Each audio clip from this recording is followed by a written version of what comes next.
얼마 전에 시어머니랑 대판 싸웠습니다. 하지만 절대 후회하지 않아요. 다시 그때로 돌아간다고 해도 또 똑같이 행동했을 거예요.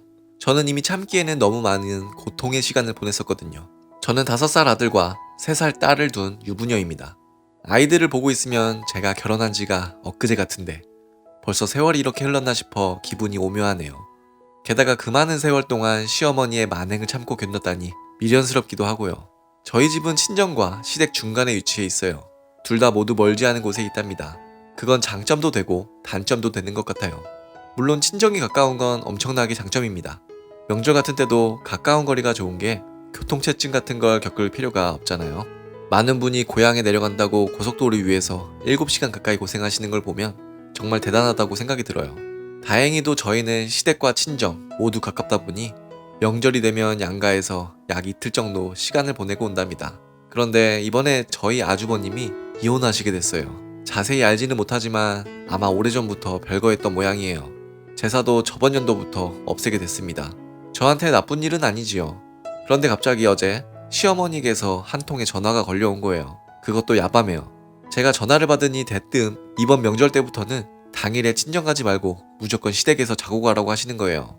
이게 무슨 말씀인가 싶어 왜 그러시냐고 여쭤봤죠. 그랬더니 큰아들 이혼하고 이제 손녀도 자주 못 보는데 우리 작은아들의 손주 손녀라도 오래 봐야겠다고 하시는 거예요. 그러니 이제부터 무조건 설이나 추석에는 시댁에서 자고 그 후에 친정으로 가라고 하셨습니다.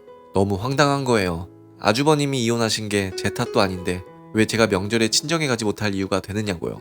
어이가 없어서 말 한마디 안 나왔습니다. 저희 친정 부모님은 저 안 보고 싶으실까요? 저희 아이들 안 보고 싶으실까요? 저희 친정 부모님도 저희 가족만 애타게 기다리고 계신다고 정중히 말씀드렸어요. 명절 연휴 같은 날에 시댁에서만 시간을 보내는 건 너무 억지라고 얘기했습니다. 저도 제 가족들 보고 싶다고요. 기분 나쁘게 얘기하지 않았어요. 하지만 여기서는 분명히 선을 그어야 앞으로 명절 때 문제가 생기지 않을 거라고 생각했어요. 지금 밀리면 평생 명절은 시댁에서 보내야 하는 거잖아요. 그랬더니 갑자기 시어머니께서 저한테 욕을 하시는 거예요. 순간 제 귀를 의심했습니다.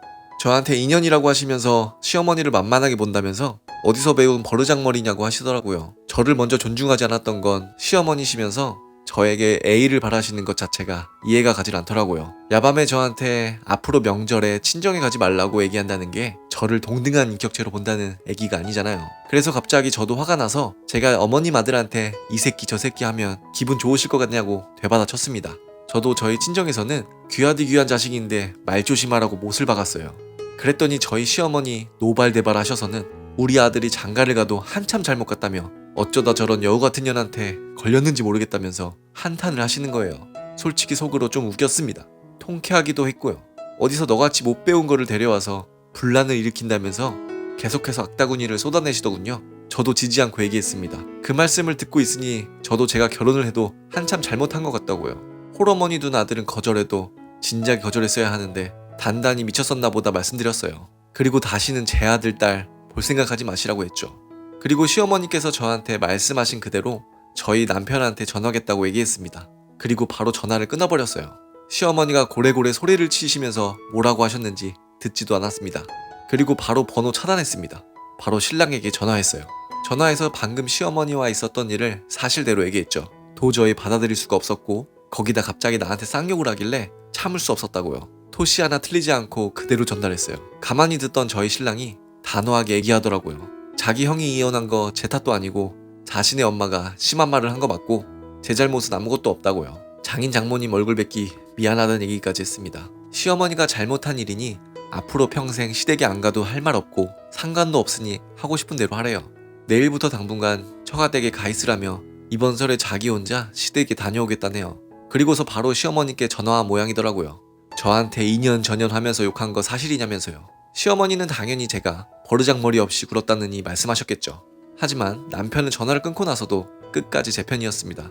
솔직히 남편이 거기서 시어머니 편을 들었으면 바로 이혼했을 거예요. 그런데 저렇게 제 편에 서주니 감동이더라고요. 그래도 남편 하나는 잘 고른 것 같아서 기분 좋았습니다. 어쨌든 저는 앞으로 시댁과는 영 끊고 살 겁니다. 혹시 저처럼 시댁에 부당한 대우를 받고 사시는 며느리분들이 있으면 절대 참지 마세요. 무조건 다 표현하고 사세요. 그렇게 당하고 사시라고 부모님께서 애지중지 키워주신 거 아니잖아요. 저는 오늘 너무 홀가분하게 두 다리 뻗고 잘 것 같아요.